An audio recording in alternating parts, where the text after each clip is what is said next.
पण आजच्या लेक्चरमध्ये सचिन ढवळे सरांचे जे पुस्तक आहे त्याच्यामधील वयवारी हा चॅप्टर बघणार आहे. त्याला इंग्लिशमध्ये एज असं म्हणतात. तर वयवारी चॅप्टरवरती कंबाईनच्या परीक्षेला किंवा राज्यसेवेच्या सीसॅटमध्ये 1 ते 2 प्रश्न दरवर्षी येत असतात. तर आपण हे सर्व प्रश्न आलेले आत्तापर्यंत होते आयोगाने या घटकावरती विचारलेले जे प्रश्न होते त्या प्रश्नांचे आपण सोडवणार आहे सगळं. तर एकदम सोप्या पद्धतीने मी तुम्हाला हे सर्व सांगणार आहे. तर व्हिडिओ जो असेल तो शेवटपर्यंत बघा, जेणेकरून तुम्हाला वयवारी जो चॅप्टर आहे तो पूर्ण समजेल. तर व्हिडिओला आजच्या सुरुवात करूया. पहिला प्रश्न आहे बघा आपल्यासाठी, 4 बहिणींच्या 5 वर्षापूर्वीच्या वयांची बेरीज 80 होती. आपण एक एक करून सोडवूया आता, म्हणजे प्रत्येक लाईननुसार आपण समजून घेणार आहे. तर बघा, 4 बहिणींच्या 5 वर्षापूर्वीच्या वयाची बेरीज 80 होती. तर आता इथं लिहिलंय बघा. तर 5 वर्षापूर्वीच्या 4 बहिणींच्या वयाची बेरीज किती झाली? 80 वर्ष. म्हणजे पहिली स्टेप ॲज इट इज त्यांनी दिलेली इथं लिहून घेतली होती. तर आजपासून 15 वर्षानंतर म्हणजे येणाऱ्या पुढच्या 15 वर्षानंतर काय आहे, त्यांच्या वयाची बेरीज किती असेल असं त्यांनी विचारले. तर 5 वर्षापूर्वी जी बेरीज होती ती 80 वर्ष होती. तर आता 5 वर्षानंतर म्हणजे 5 वर्ष वाढली. तर 5 वर्ष वाढल्यामुळे त्या 4 बहिणींची बेरीज किती असणार आहे वयाची? 5 गुणिले 4 करायला लागणार आपल्याला, म्हणजे किती मिळाली? 20 वर्ष. ही झाली वयात झालेली वाढ. म्हणजे त्यांच्या आजच्या वयाची आपल्याला बेरीज करता येईल कसं?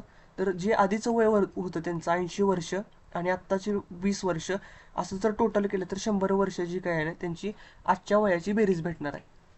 त्यांनी काय विचारलं आपल्याला प्रश्नामध्ये, 15 वर्षानंतर त्यांच्या वयाची बेरीज किती असेल? 15 वर्षानंतर किती होणार आहे? तर त्यात 4 जणी आहे, त्यामुळे 15 गुणिले जर 4 केलं तर किती होते? 60 वर्ष होते. आणि त्यांनी विचारले 15 वर्षानंतर वयाची बेरीज किती? तर त्यामुळे आपण काय करणार आहे, जे आजचं वय आहे, आजचं वय किती आहे? 100 वर्ष.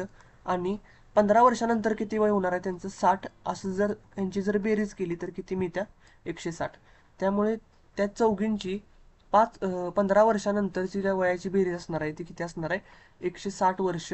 त्यामुळं ऑप्शन नंबर सी जो आहे आपल्या इथं तो बरोबर येत आहे. ऑप्शन नंबर सी याचा आन्सर आहे. सोपा आहे, परत एकदा बघा व्हिडिओ तुम्ही. आता पुढील हा प्रश्न जो आहे ह्याच्यामध्ये 2 मेथड दिलेत, मेथड 1 आणि मेथड 2.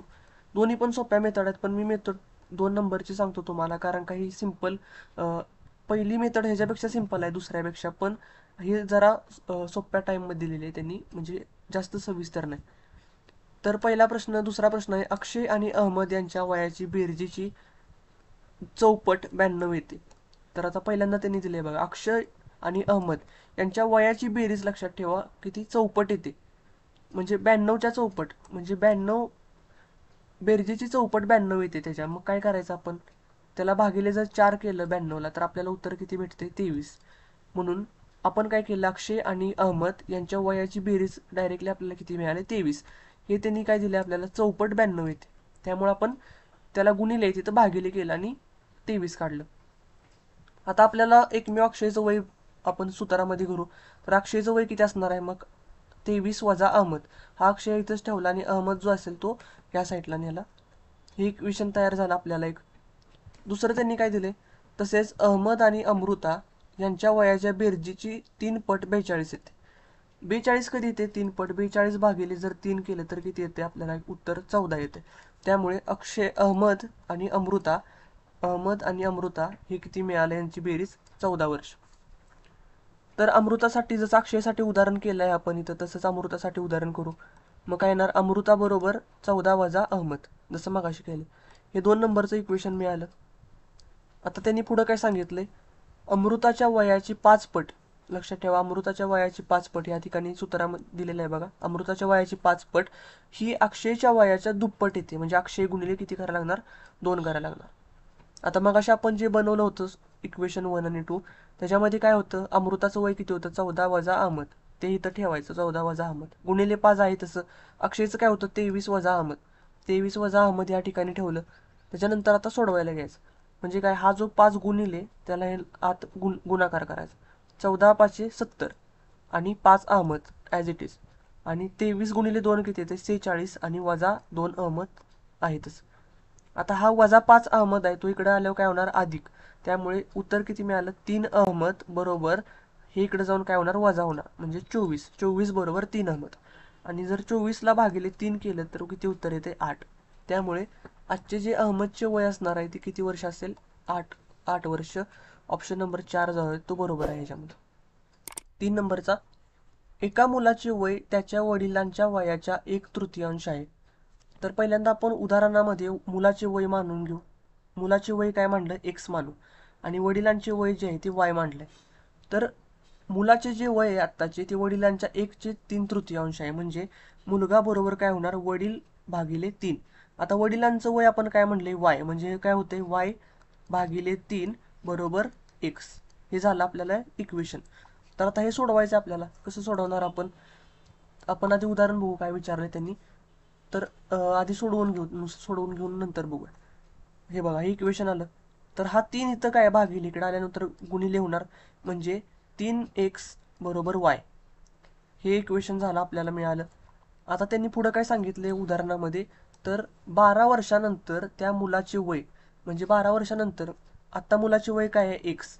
12 वर्षानंतर काय होणार? एक्स अधिक 12. तसेच वडिलांचे आत्ताचे वय किती असेल? वाय. म्हणजे 12 वर्षानंतर काय होणार त्यांचे पण? वाय अधिक 12. तर 12 वर्षानंतर त्यांच्या मुलाचे वय आणि वडिलांच्या वयाचे निम्मे होईल. तर दोघांचे आजचे वय किती? तर निम्मे होणार आहे वडिलांचे वय, त्यामुळे ह्याला भागिले किती करायचं? 2. तर बघा, एक्स अधिक 12 म्हणजे 12 वर्षानंतर मुलाचे वय आणि वाय अधिक 12 भागिले 2. 12 वर्षानंतर वडिलांचे वय आणि ते निम्मे होते म्हणजे भागिले 2 केले. आता हा जो भागिले 2 आहे इकडे आल्यानंतर काय होणार? गुणिले 2. म्हणून 2x अधिक 24 ह्याला गुणल्यानंतर आणि वाय अधिक 12 आहे तसं राहिलं. आता काय होणार नंतर? हे जे आहे ते सोडवायचं आपल्याला. म्हणजे काय? वायची जी व्हॅल्यू आहे ती 3x आहे. कसं कळालं आपल्याला? तर ती मगाशी आपण सोडवलंय बघा या ठिकाणी. ह्यामध्ये इक्वेशन काढले ह्याच्यानुसार. त्यामुळे वायची व्हॅल्यू 3x आहे ती आपल्याला या ठिकाणी तर ठेवायची. ती व्हॅल्यू ठेवल्यानंतर पुढे सोडवायचं आहे आपल्याला. कसं? तर 24 आणि 12 हे एका बाजूला आणायचं आणि एक्सच्या व्हॅल्यू एका बाजूला आणायच्या. तर 24 वजा 12 केलं तर 12 येते आणि 3x वजा 2x फक्त x.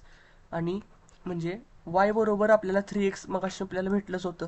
तर त्याच्यामध्ये x ची व्हॅल्यू ठेवायची. किती आहे ती? 12. म्हणजे 12 गुणिले जर 3 केलं तर किती होते? 36. म्हणून आपल्याला y म्हणजे वडिलांचे आजचे वय किती भेटले? 36 वर्ष. त्यामुळे ऑप्शन नंबर असा आहे तो ए, 12 वर्ष आणि 36 वर्ष. उदाहरण बघणार आहे आता आपण 4 नंबरचं. AS 2012च्या परीक्षेला आला होता. शिरीन ही मारियापेक्षा 3 वर्षांनी लहान आहे. तर आता पहिल्यांदा आपण उदाहरणामध्ये एक्स आणि वायच्या व्हॅल्यू टाकूया. शिरीनला जे आहे ते एक्स म्हटलं आणि मारियाला जे आहे ते वाय म्हटलं. तर 2 वर्षानंतर त्यांच्या वयाचे गुणोत्तर लक्षात ठेवा 5 आज 6 दिले. तर आता आपण काय करूया? इक्वेशन एक तयार करूया. म्हणजे 3 वर्षांनी तो लहान आहे. लहान आहे म्हणजे काय करणार? वजा 3 करणार आपण. कुणापेक्षा? मारियापेक्षा. तर y - 3 बरोबर x. म्हणजे शिरीन हा जो आहे तो मारियापेक्षा 3 वर्षांनी लहान आहे. आता 2 वर्षानंतर काय होणार आहे? 2 वर्षानंतर त्यांच्यामध्ये दोघांमध्ये पण 2 वर्षाची वाढ होणार आहे. म्हणजे +2 राहणार. म्हणजे शिरीनच्या वयामध्ये 2 वर्षाची वाढ म्हणजे x+2 आणि मारियाच्या वयामध्ये 2 वर्षाची वाढ म्हणजे y+2. आणि त्यांचे गुणोत्तर किती झाले? 5 आज 6. आता हे जे आहे ते आपल्याला इक्वेशन भेटलं. आता हे सोडवायचं कसं? तर आपण इथं बघा एक्सची व्हॅल्यू काढली. एक्स म्हणजे काय? y-3. आता ती जी आहे ती एक्सची व्हॅल्यू इथं टाकायची y-3. हे जर टाकलं आपण y-3 अधिक 2 भागिले y+2 बरोबर 5/6. आता हे काय करायचं? तिरकस पहिल्यांदा हे सोडवून घ्यायचं इक्वेशन आपल्याला. y-3 अधिक 2. आता -3 अधिक 2 किती होते? -1. आणि बाकीचं आहे तसं ठेवायचं. त्याच्यानंतर आता तिरकस गुणाकार करून घ्यायचा. हा 6 मल्टिप्लाय इकडे करायचा. 6y - 6 आणि 5y अधिक 10. आता हे एका जातीचे सगळे एका बाजूला करायचे. 6y वजा 5y आणि 10. आता हा अधिक आहे इकडं जो वजा आहे तो इकडे आल्यावरती काय होणार? अधिक. त्यामुळे 10 अधिक 6. आणि y बरोबर किती मिळते मग? 16 वर्ष. पण लक्षात ठेवा y जे आहे ते आपण कुणाला म्हटलं आहे? y जे आहे ते मारियाचं वय आहे. आपल्याला प्रश्नामध्ये जे विचारलेलं आहे ते कुणाचं वय आहे? तर शिरीनचे आजचे वय काढायचं. त्यामुळे शिरीनचे आजचे वय काढण्यासाठी आपण काय करणार? y मधून -3 करणार. 16 - 3 जर केलं तर किती होते? 13 वर्ष. त्यामुळं जे शिरीनचं आजचं वय असेल ते 13 वर्ष असेल. ऑप्शन नंबर ए बरोबर आहे. तर या ठिकाणी तुम्ही बघा शिरीनचे आजचे वय 13 वर्ष तर या ठिकाणी दिलेलं आहे. पुढील उदाहरण आता बघूया आपण. 6 वर्षापूर्वी बापाचे वय मुलाच्या वयाच्या 5 पट होते. तर लक्षात ठेवूया आपण आता, आज समजा मुलाची वय जे आहे ते 16 वर्ष असेल, 6 वर्षापूर्वी किती असणार त्याचं वय? 10 वर्ष असेल, बरोबर. म्हणजे 16 वजा 6 केलं, 6 वर्षापूर्वी 10 मिळते. समजा त्याच्या वडिलांचे वय जे असेल ते बापाची वय 56 असेल, तर 6 वर्षापूर्वी त्यांचे वय किती असणार आहे? 50. आता हे काय झाले, 10च्या गुणिले 5 केले की किती होते? 50. त्यामुळे हे वय आहे ते 6 वर्षापूर्वी 5 पट आहे, त्यामुळे आपली पहिली कंडिशन बरोबर आहे. परत काय झालं, 4 वर्षांनी बापाचे वय मुलाच्या वयाच्या तिप्पट होईल. 4 वर्षानंतर बघा इथं दिलंय, 4 वर्षानंतर काय होणार आहे? 16 अधिक 4 किती होतं? 20. आणि 56 अधिक 4 किती होणार? 60. हे जे आहे ते बघा तुम्ही तिप्पट होते, 20 गुणिले 3 केले की 60 होते. हे पण बरोबर झालं. तर त्यांनी काय विचारले, तर किती वर्षानंतर बापाचे वय जे असणार आहे ते मुलाच्या वयाच्या दुप्पट होणार आहे. बापाचे वय जे आहे ते मुलाच्या वयाच्या दुप्पट होणार. आता जर आपण बघितलं, 16 अधिक 24 केलं तर किती होते? 40. आणि तसं 56 अधिक 24 केलं तर किती होते? 80. म्हणजे 40 गुणिले 2 केलं तर 80 होते. म्हणून ऑप्शननुसार आपण बघितलं तरी पण ऑप्शन नंबर 2 जो आहे तो बरोबर आहे. 24 वर्षानंतर त्यांच्यामध्ये बापाचे वय जे आहे ते मुलाच्या वयाच्या दुप्पट होत आहे. पुढील उदाहरण बघूया आता. राहुलचे आजचे वय त्याच्या वडिलांच्या आजच्या वयाच्या 1/3 आहे. राहुल म्हणजे काय? राहुल बरोबर वडील भागिले 3, म्हणजे आजचे वय त्याचे आहे. राहुलच्या आईचे वय त्याच्या वडिलांच्या वयापेक्षा 5 वर्षांनी कमी आहे. आता राहुलचे आजचे वय आहे ते ह्यामध्ये दिले बघा त्यांनी, की राहुलचे आजचे वय जे आहे ते 13 वर्ष असल्यास राहुलच्या आईचे वय काढायचं आहे त्याच्या जन्मावेळीच. तर राहुलचे वय इथं त्यांनी 13 ठेवलं, म्हणजे बाकीचे आहे तसं ठेवलं. तर वडिलांचे वय काढणार. आता इथं जो भागिले 3 आहे इकडं काय होणार? गुणिले 13 गुणिले 3 केलं तर किती होतं? 39. म्हणून त्यांच्या वडिलांच्या आजचे वय किती भेटले? 39 वर्ष. आता ह्यामध्ये काय दिले, की राहुलच्या आईचे वय जे आहे ते वडिलांच्या वयापेक्षा 5 वर्षांनी कमी. म्हणजे 39 वजा जर 5 केलं तर त्यांच्या आईचे वय किती भेटणार आहे? 34 वर्ष भेटणार आहे. 5 वर्षांनी ती लहान आहे. तर प्रश्न आपल्याला वेगळा विचारलाय. प्रश्नामध्ये काय विचारले, की राहुलच्या आईचे जन्मावेळीचे वय किती होते? राहुलच्या आईचे जन्मावेळीचे वय किती असणार आहे? तर 34 वजा जर राहुलचे वय त्यातून वजा केले तर ते असेल 21 वर्ष. त्यामुळे आपलं उत्तर जे आहे ते 21 येत आहे, ऑप्शन नंबर 4.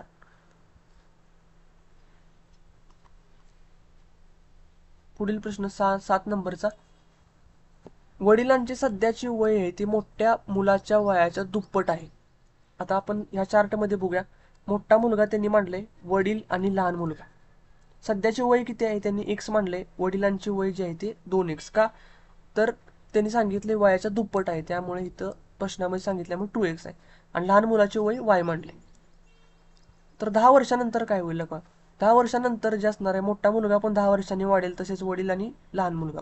म्हणजे x अधिक 10 होणार, तसंच 2x अधिक 10 आणि y अधिक 10. तर 10 वर्षानंतर काय होते? वडिलांचे वय काय होणार आहे? वडिलांचे वय काय आहे 10 वर्षानंतर? 2x अधिक 10. तर ते काय होतंय? 2x अधिक 10 3 पटीने होते. वयाच्या धाकट्या मुलाच्या किती होते बघा? धाकट्या मुलाच्या वयाच्या तिप्पट होते. म्हणजे धाकट्या मुलाचं आत्ताचं वय काय आहे? y अधिक 10. त्याच्या तिप्पट होते, म्हणजे त्याला गुणिले किती करायचं आपण? 3. इथं केले बघा, 3y अधिक 10. आता ह्याला आत गुणायचं, हे आहे तसं ठेवलं. 3y अधिक 30 याला आज जर गुणलं तर त्याचं उत्तर हे येते. आता हा जो आहे y तो इकडे आणायचा, प्लस आहे तो. 3x minus 2x minus 3y किती होते? x minus y. आणि ही जी आहे ती इक्वेशन तयार करायचं. इक्वेशन 1 असेल आणि इक्वेशन 2 असेल. आता समीकरण 2ला जे आहे ते 2 न गुणावं लागणार आपल्याला बॅलन्स करण्यासाठी. आणि समीकरण 2 मधून एक काय करायचं आपण? वजा करायचं. समीकरण 2ला जर गुणलं तर इथं काहीच नाही, म्हणजे 2x आणि 2y होते. आणि 15 गुणिले 2 केलं तर किती होते? 20. आता ह्यामध्ये बघा हे कॅन्सल होते. आणि इथं काय राहते? वजा 2 वजा किंवा अधिक 3 किती होते? वजा y बरोबर 10. y बरोबर किती मिळाली आपल्याला किंमत? y बरोबर वजा 10 ही किंमत मिळाली.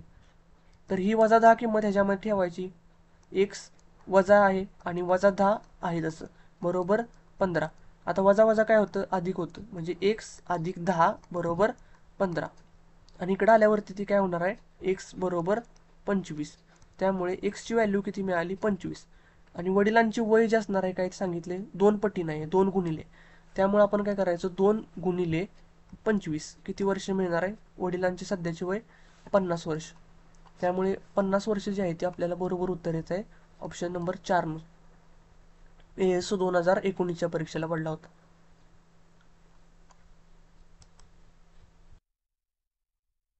पुढील उदाहरण बघणार आहेत आपण 8 नंबरचं. अजय आणि विकास यांच्या आजच्या वयाचे गुणोत्तर जे असणार आहे 3:11 आहे. म्हणजे A डिवायडेड बाय बी बरोबर किती असणार आहे 3:11 असं लिहू शकतो. विकास हा मीनाच्या वयाच्या 12 वर्षांनी लहान आहे. म्हणजे ते असं लिहू शकतो विकास बरोबर मीना वजा 12 म्हणजे व्ही बरोबर यम वजा 12 असं लिहू शकतो आपण उदाहरणामध्ये. तर या ठिकाणी बघा सर्व लिहिलेलं आहे त्यांनी, इथं तिने दिलेले बघा. आकाश आणि विकास यांचे जे वयाचे गुणोत्तर आहे ते 3:11 आहे आणि मीनाचे जे वय आहे ते विकासचे वय आहे ते मीनापेक्षा 12 वर्षांनी लहान आहे. आणि नंतर काय दिले त्यांनी, आणि काहीतरी दिले की मीनाचे वय 7 वर्षांनी 85 होईल. म्हणजे मीनाचे वय जे असणार आहे 7 वर्षानंतर म्हणजे x अधिक जर 7 केलं तर तिचं वय किती होणार आहे 85 होणार आहे. तर तिला आजचे वय काढायचे आपल्याला जमल लगेच. कसं जमणार, 85 वजा जर 7 केलं तर तिचं आजचं वय भेटते. तर ह्या ठिकाणी आपण उदाहरण बघूया, तर सोडूया डायरेक्ट दिलेल्या माहितीनुसार. बघा, आकाश आणि विकास यांच्या वयाचे गुणोत्तर दिले 3:11 हे दिलेलंच आहे. त्याच्यानंतर विकासचे वय आहे ते मीनापेक्षा 12 वर्षांनी लहान आहे, हे दुसरं झालं. आणि मीनाचे वय जे आहे ते 7 वर्षानंतर 85 होणार आहे, हे पण दिलेलं आहे. ह्याच्यावरनं आपण आजचे वय काढू शकतो, सध्याचे वय. कसं करणार, 85 वजा जर 7 केलं तर 78 वर्ष हे सध्याचे म्हणजे आजचे वय मिळाले कुणाचे, मीनाचे. तर मीनाचे वय आपल्याला मिळाले 78 आहे. तर त्याच्यावरून आपण इथं बघा, आपण मीनाचे वय जर भेटले तर आपण विकासचे वय पण काढू शकतो. त्यामुळे यम वजा 12 बरोबर व्ही हे जे इक्वेशन नंबर 2 आहे आपल्याला, त्याच्यामध्ये जे आहे ते 78 व्हॅल्यू टाकायची. 78 वजा 12 केलं तर किती होते 66. म्हणून विकासचे वय पण मिळाले आपल्याला 66. त्यांच्या वयाचे गुणोत्तर दिले, किती दिले 3:11 हे त्यांच्या आकाश आणि विकासचं दिले. त्यामध्ये आपल्याला एकाचं वय कळालं विकासचं किती आहे 66, फक्त आकाशचं माहित नाही. मग काय करणार आपण, तिरकस गुणाकार करायचा. A गुणिले 11 केलं, यामध्ये तिरकस गुणाकार आणि इकडं तिरकस, म्हणजे 3 गुणिले 66 बरोबर A गुणिले 11. आता हा जो 11 याला गुणिले इकडे आल्यावरती काय होणार भागिले. मग 11 एके 11, 11 सक 66 आणि 6 त्रिकोण 18 म्हणजे आकाशचे वय असणार आहे ते किती भेटले 18 वर्ष. पण त्यांनी प्रश्नामध्ये विचारलंय की आपल्याला की अजयच्या वडिलांचे वय अजयपेक्षा 25 वर्षांनी जास्त आहे, तर अजयच्या वडिलांचे आजचे वय किती विचारले. त्यामुळे त्यांनी आपण काय करायचं आहे, 25 वर्षांनी मोठे आहे म्हणून काय करायचं प्लस 25 करायचं कशामध्ये, अजयच्या वयामध्ये. त्यामुळे 18 अधिक 25 केलं तर 43 उत्तर येतं. त्यामुळे आजचे वय असणार आहे ते 43 वर्ष असणार आहे अजयच्या वडिलांचे. हा जो आहे प्रश्न कंबाईन ग्रुप बी 2019च्या परीक्षेला पडला होता. सोपा आहे पण जरासा मोठा आहे. पुढील प्रश्न बघूया आता 9 नंबरचा. स्वाती आणि प्रीती यांच्या आजच्या वयाची गुणोत्तर 3:5 आहे. बघा इथं स्वाती आणि प्रीती यांचे आजचे दिलेले आहे वय 3:5 म्हणजे 3x आणि 5x त्याला म्हटलं. 7 वर्षानंतर त्यांच्या वयाचे गुणोत्तर 11:16 होईल. 7 वर्षानंतर म्हणजे काय होणार, त्यांचं वय 7 वर्षानंतर वाढणार. 3x अधिक 7 आणि 5x अधिक 7 किती झाले त्यांच्या वयाचे गुणोत्तर 11/16. 11:16 झाले. तर आता हे सोडवायचं. 3x अधिक 7 भागिले 5x अधिक 7 बरोबर 11/16. तिरकस गुणाकार करायचा या ठिकाणी आणि जर केला तर 16 त्रिक 48x आणि 16 सत्ते 112, 11 पाचशे 55 आणि 11 सक 77. हे जी काय करायची इकडं 48 वजा 55 वजा 48x करायचं आणि 112 वजा 77 35 मिळतं आणि 7 7 5 35. त्यामुळे x ची व्हॅल्यू किती मिळाली 5 वर्ष. पण त्यांनी विचारलंय कुणाचं वर्ष आपल्याला, प्रीतीचं वर्ष. म्हणजे आता इथं प्रीतीच्या ह्याला काय आहे 5x, म्हणून आपण काय करायचं, ही 5 न जी असणार आहे आपली आलेली व्हॅल्यू त्याला काय करायचं गुणिले करायचं. मग आता आपल्याला वय किती मिळालं x 5, त्यामुळे 5 गुणिले जर 5 केलं तर किती होते 25 वर्ष ही प्रीतीचं झालं. जर आपल्याला तसंच त्यांनी जर स्वातीचं विचारलं असतं तर 3 गुणिले 5 केलं असतं, तर तिचं वय किती होते 15. असं सर्व आपण काढू शकतो. यामध्ये आपलं ऑप्शन जे आहे ते 25 वर्ष ऑप्शन नंबर बी आहे. आता हा प्रश्न दोनदा रिपीट झालाय, गट क 2013 आणि गट क पूर्व 2019ला. पुढील प्रश्न आहे टॅक्स असिस्टंटला विचारलाय 2018च्या मुख्य परीक्षेला. तर कविता आणि काजल यांच्या आजच्या वयाची गुणोत्तर 3:5 आहे. जसं मग अशा आपण बघितलं आजच्या वयाचे गुणोत्तर 3x आणि 5x दिले. 7 वर्षानंतर त्यांच्या वयाचे गुणोत्तर 11, 6, 16 झाले. जसं मग असे बघितलेलं आपण 11, 16 झाले. तर सेम तसंच सोडवायचं आपल्याला. ते सोडवल्यानंतर जे वय भेटले म्हणजे हे सोडवलं, इक्वेशन तयार केलं, त्याच्याबरोबर हे लिहिलं. हे सर्व तिरकस गुणाकार करून उत्तर मिळाल्यानंतर एक्सची व्हॅल्यू मिळाली 5 वर्ष. त्यामुळे आता विचारलंय कुणाचं आपल्याला वय, यामध्ये विचारलेलं वय कुणाचं आहे ते पहिल्यांदा बघूया. आपल्याला विचारलेलं आहे त्यांच्या वयाची आजचे वय किती असणार आहे दोघींचं ते पण काढायचं आहे. मग आपण काय करणार, एक्सची व्हॅल्यू 5 भेटल्या, मग 3 गुणिले 5 आणि 5 गुणिले 5, 15 वर्ष आणि 25 वर्ष. कविताची वय 15 आणि काजलची वय 25 वर्ष हे आपल्याला भेटलंय. त्यामुळे ऑप्शन नंबर 1 असणार आहे तो यामध्ये बरोबर असेल. सेम टू सेम मगाशी आपण जो बघितला होता कंबाईनच्या परीक्षेला ग्रुप प्रिलिमच्या ग्रुप सीच्या, तोच प्रश्न मुख्य परीक्षेला आलाय. पुढील प्रश्न टॅक्स असिस्टंटलाच आहे, 2018च्या परीक्षेला पडला होता. तर यामध्ये काय आहे, वेदांचे वय हे सुशांतच्या वयाच्या 1/3 आहे. म्हणजे वेदांचे वय v बरोबर आपण काय लिहिणार आहे 1/3 कुणाच्या, सुशांतच्या, म्हणजे यस भागिले 3 असं लिहू शकतो आपण. तर हिनाचे वय सुशांतपेक्षा निम्मे, म्हणजे यच बरोबर काय असणार आहे सुशांतच्या निम्मे, म्हणजे यस भागिले 2. बीनाचे वय हे हिनाच्या वयाचे दीडपट आहे. तर बीना जे असणार आहे बी बरोबर काय लिहिणार आपण दीडपट, म्हणजे 1/5 गुणिले कुणाच्या वयाच्या, हिनाच्या वयाच्या, असं लिहू शकतो आपण. तर हे आपण इक्वेशन ह्यामध्ये त्यांनी दिलंय ते बघू. आता बघा, निशांतचे वय किती आहे 24 वर्ष, बीनाचे जे असेल ते 36 वर्ष असेल. पर्याय क्रमांक 4 स्पष्टीकरण देतात ते. निशांत बीनापेक्षा जो आहे तो 12 वर्षांनी लहान आहे आणि बीनाचे वय जे आहे ते 1/2 आहे, म्हणून काय लिहिणार आपण 3/2 गुणिले हिना. बीनाचे वय तर माहिती आहे 36 वर्ष, हा गुणिले इकडे जाणार आणि हा भागिले 72/3 गुणिले हिना. तर हिनाचं वय किती मिळते आपल्याला 24 वर्ष. त्यानंतर आपल्याला लगेच सुशांतचे वय पण भेटते 48 वर्ष. आणि वेदांतचे वय काय आहे सुशांतच्या, वेदांत बरोबर काय दिलंय आपण इथं, वेदांत बरोबर सुशांत भागिले 3. तर आपल्याला माहित आहे सुशांतचे वय किती आहे 48 वर्ष. त्यामुळे 48/3 केलं तर 16 वर्ष येते. जसं आपण मगाशी बघितलं होतं या इक्वेशन तयार करून, त्याप्रमाणे ऑप्शन नंबर 4 जो आहे तो ह्याचा बरोबर येत आहे. पुढील प्रश्न, मधूचे वय, लक्षात ठेवा मधूचे वय त्याच्या बहिणीच्या आजच्या वयाच्या दुप्पट आहे. त्याच्या आईच्या वयाची 1/3 आहेत तवाच. तर मधूच्या आईचे 8 वर्षानंतरचे वय 50 वर्ष असेल. तर मधूच्या बहिणीचे आजचे वय काढायचे. आता आपण ह्याच्यानुसार जाऊ. 8 वर्षानंतर बघा, 8 वर्षानंतर काय सांगितले, 8 वर्षानंतर वय 50 होणार आहे आईचे त्यांच्या, त्यामुळे इथं 50 लिहिलं. त्यांचे आजचे वय किती असणार आहे मग 8 वर्षानंतर होते, म्हणजे 50 वजा जर आपण 8 केलं तर आजचे वय भेटणार आपल्याला किती मिळालं 42 वर्ष आजचे वय. परत काय सांगितले, मधूचे वय जे आहे ते त्याच्या आईच्या वयाच्या 1/3 आहे. म्हणजे आईचे वय तर आपल्याला मिळाले किती आहे 42, म्हणजे 42 गुणिले 42 भागिले जर 3 केले तर आपण किती उत्तर येते, मधूचे आजचे वय किती भेटते 14 वर्ष. आणि परत त्यांनी काय सांगितलंय की मधूचे वय जे आहे ते त्याच्या बहिणीच्या वयाच्या दुप्पट आहे. आता दुप्पट आहे म्हटल्यावर काय करायचं आपण, मधूचे वय जे आहे ते दुप्पट आहे, म्हणजे तिचं वय किती होतं 14 आणि बहिणीच्या वयाचं दुप्पट, म्हणजे हे काय येणार इथं गुणिले जे आहे ते इकडे येऊन भागिले येणार. त्यामुळे बहिणीचे वय जे आहे ते 7 वर्ष भेटते. हरप्रीत आणि गुरप्रीत यांच्या आजच्या वयाचे गुणोत्तर जे असणार आहे ते 11/9 दिले. 15 वर्षापूर्वी त्यांच्या वयाचे गुणोत्तर 4/3 होते. तर गुरुप्रीतचे आजचे वय किती, तर पहिल्यांदा त्यांचे जे वयाचे गुणोत्तर होते ते 11/9 दिले. म्हणजे आजचं जे आहे ते 11/9 आहे. 11x जे असेल ते हरप्रीत आणि गुरप्रीत 11 आणि 9x असं मांडलेलं आहे. 15 वर्षापूर्वी म्हणजे काय करायचं आहे -15, इथं पण सेम -15.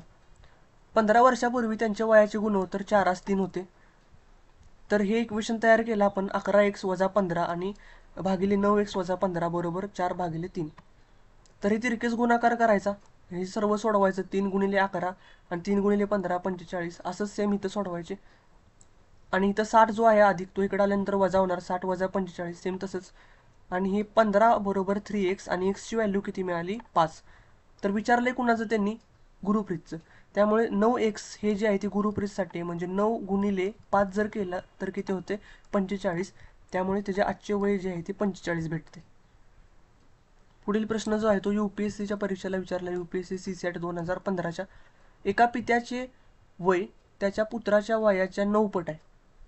म्हणजे वडिलांचे वय जे आहे ते पुत्राच्या म्हणजे मुलाच्या 9 पट आहे. 9 गुणिले P केलं. आणि मातेचे वय पुत्राच्या वयाच्या 8 पट आहे. आणि आईची वय जे आहे ते 8 गुणिले मुलाचे वय.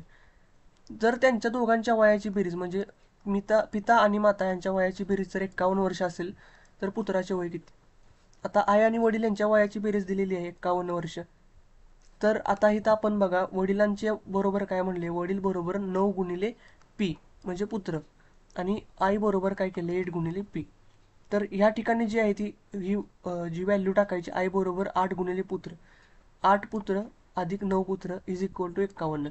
त्यांची बेरीज करायची 17 होते. 17P बरोबर किती होते 51, आणि P बरोबर किती होते भागिले जर 17 केलं तर 3.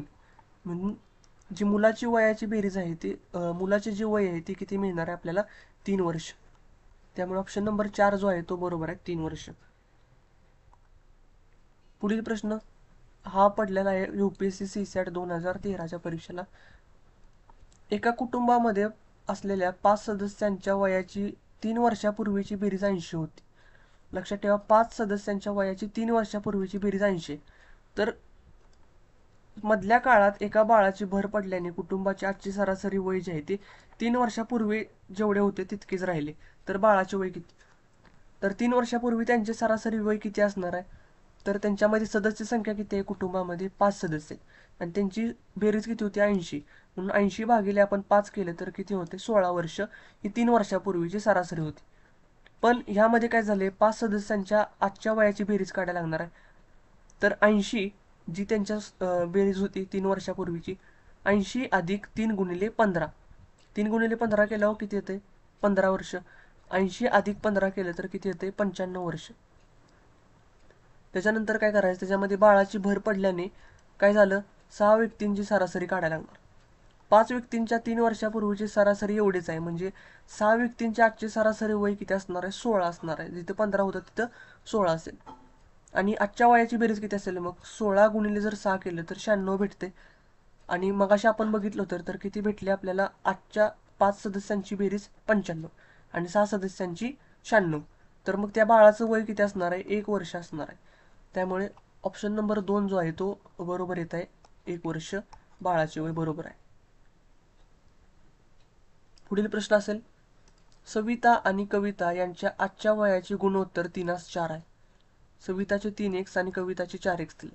5 वर्षानंतर म्हणजे वजा 5 वर्षानंतर म्हणजे अधिक 5 करायचं ह्याच्यामध्ये त्यांच्या वयाचे गुणोत्तर 4:5 होते. तर काय करायचं आपण ह्याच्यामध्ये 3x अधिक 5 म्हणजे 5 वर्षानंतर त्यांच्या वयाचे गुणोत्तर 4:5 झाले. तर हे गुणोत्तरानुसार सोडवायचं, तिरकस गुणाकार करायचा ह्याच्यामध्ये आणि मग सोडवायचं. मग एक्सची व्हॅल्यू किती मिळाली 5. तर त्यांनी विचारलंय कुणाचं वय आपल्याला सविता आणि कविता यांच्या अनुक्रमे वय किती.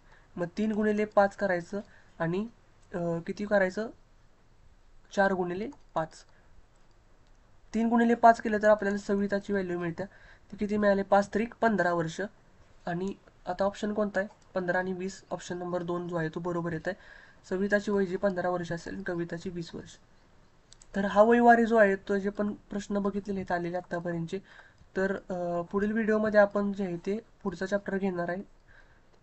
जर तुम्हाला असे व्हिडिओ आवडत असतील आणि जर फ्युचरमध्ये आणखीन पाहिजे असेल तर चॅनलला सबस्क्राईब करा आणि व्हिडिओला लाईक करा. आणि इकॉनॉमिक्स देसले सरांची पूर्ण प्लेलिस्ट आहे ती आपण बनवलेली आहे. ती देसले सरांची पूर्ण प्लेलिस्ट तुम्ही बघून घ्या. त्याची लिंक जी मी आहे ती कमेंटमध्ये देतो तुम्हाला, तिथून तुम्ही